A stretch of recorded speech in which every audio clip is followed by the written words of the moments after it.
Learning how to use Vlookup will help you know when to use Vlookup. We'll start on the how by taking a detailed look at the formula arguments in this first example.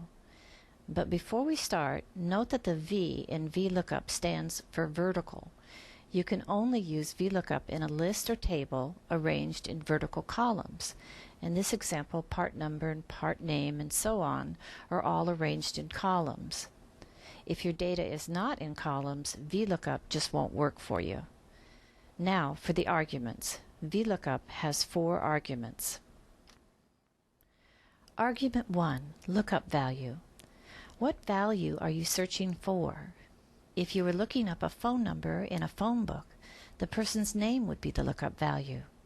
In this example, the part number is the lookup value and cell G2 is the lookup value argument.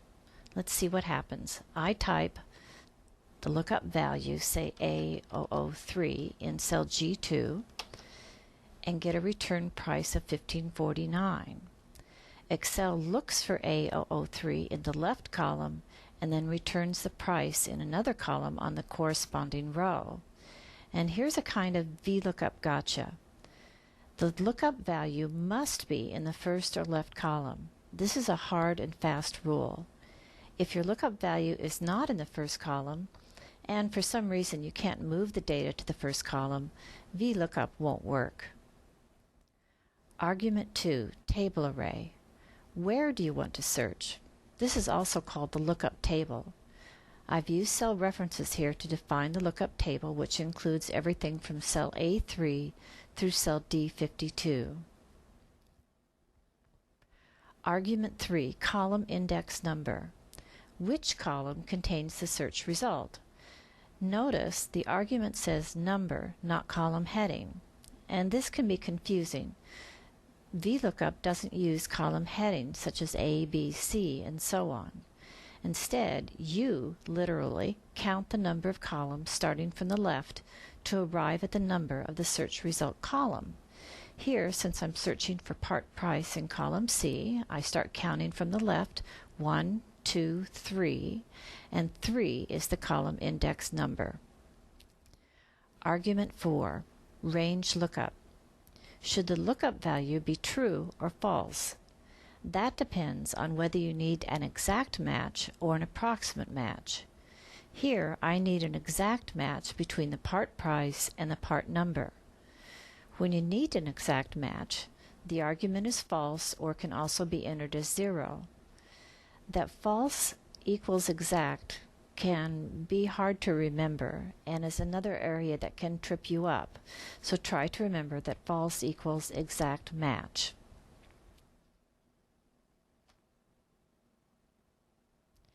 Now we'll go through the arguments for the second example.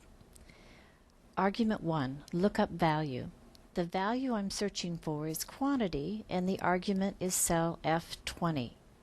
I type a quantity, say 1,045, in the cell and get a 9% discount.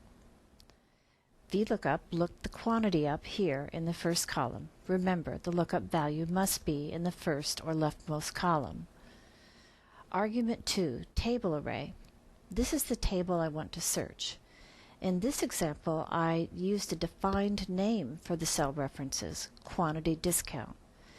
I did that just to show you that you can use a named range or you can use cell references. Use whichever method you prefer. Notice that this table does not begin in column A. Instead, it starts in column B. The first column of your list or table can start anywhere. For example, it could start in column K, and that's just fine. Put the table where you need it to be.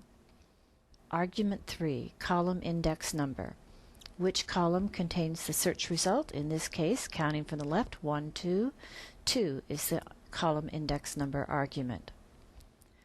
Argument 4, range lookup. Should the lookup range be true or false?